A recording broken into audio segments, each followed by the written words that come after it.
Hello, welcome to Movie Musters. No reputation is based on what you're about to do in the Season 2 finale, according to BMF to Blowin' Money Quick. The BMF to Blowin' Money Fast series recaps each episode by examining a few important elements to see how they harmed Meech and Terry's financial objectives and general well-being. Each item had a profit or loss indication. The former kept the company in the black, while the latter moved them into the red. We'll give a few key characters their final insignia based on the events of the last 10 episodes now that the season is done. Meech and Terry have at last achieved everything they strived and yearned for with BMF. Their days of being indigent are long gone because BMF was successful before they left Detroit thanks to their business acumen. Whether it was by use of force or fire, notably gunshots, they gained the respect of the community. The Flenory brothers finally had the opportunity to travel and establish bases in places like Atlanta and Cleveland. They also established their own connections outside the nation, notably in Colombia, which would enable them to have a consistent supply to sell not only to their regular clientele, but also to smaller firms. The Flenory brothers are doing well as of episode 9 of season 2, but it didn't last long. Meech and Terry are prepared to take things to the next level for the BMF season 2 finale, to a new level with their business, but there are a few obstacles and unfinished business that must be resolved first. First, Meech is determined to exact retribution after the Flenory brothers learned that Lamar killed Monique. Meech and Terry also managed to remove B Mickie's firearm from Detective Bryant's custody.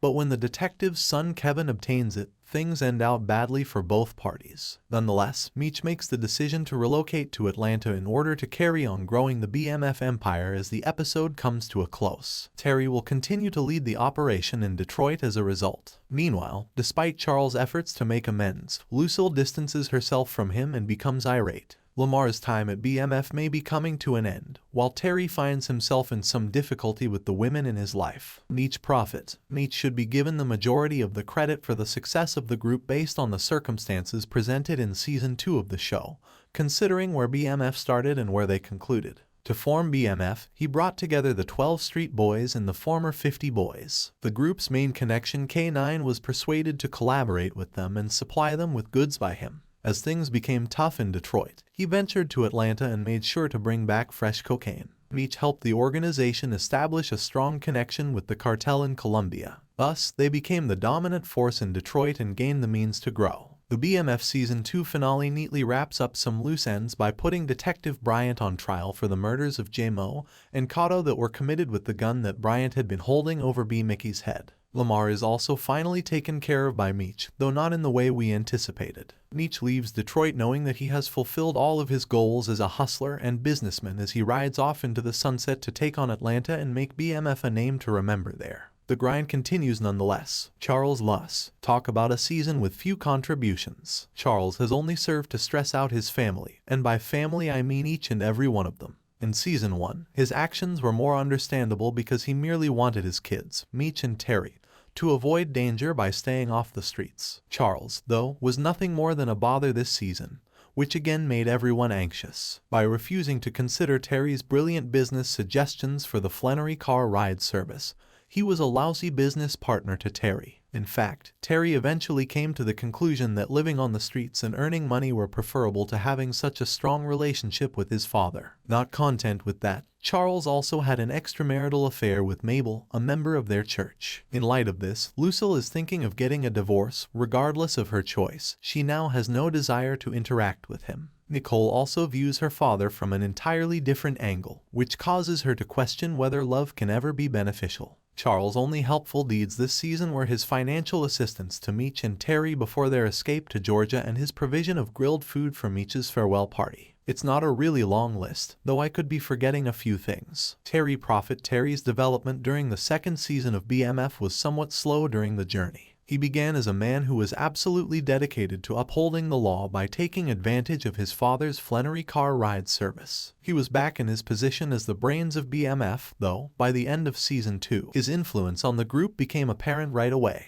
Terry acted as a second enforcer for the group to make sure things were kept in check as well as helping to finalize the contract between BMF and their new Colombian connection. Even though Terry made his fair share of mistakes, like getting Denise jailed for selling their goods and nearly getting him, Meech, and others arrested, he was and is still a very valuable member of the team, something we already knew. Now that he is in command of Detroit while Meech sets up business in Atlanta, his value will increase. B Mickie loss. At some point this season, we were all of the opinion that B Mickie's situation wasn't going to turn out nicely. B Mickie played the part of an unwitting informant to Detective Bryant for the majority of Season 2 who discovered the weapon he used to kill Jay Mo and Kato. B Mickie was forced to flee when Bryant accused him of 2 murders. Must alert Bryant about BMF and specifically Meech in order to perhaps avoid going to jail. Bryant eventually overindulged, and the season finale revealed that Meech and the other BMF members devised a strategy to finally remove the pistol from Bryant's possession. Although the strategy is sound, Bryant's son Kevin's action causes it to fall apart. Yet, it appeared as though B Mickie had won over the BMF, particularly those members who had previously disregarded him because of his association with Bryant. But after observing a conversation between B Mickie and Detective Jin, Sterling informs Meech about it and fabricates evidence that B Mickie is still associated with the police. They do not know much that after attempting to get Jin to turn himself up for the double homicides, B Mickie just instructed him to kick rocks. Yet the truth is, BMF is unaware that this is the situation. Meech therefore makes his last move by telling B Mickie that he is no longer a part of BMF and that he is dead to him. When Season 3 approaches, it is hoped that B Mickie will refrain from venting his resentment by providing Bryant and Jin with the information they demand.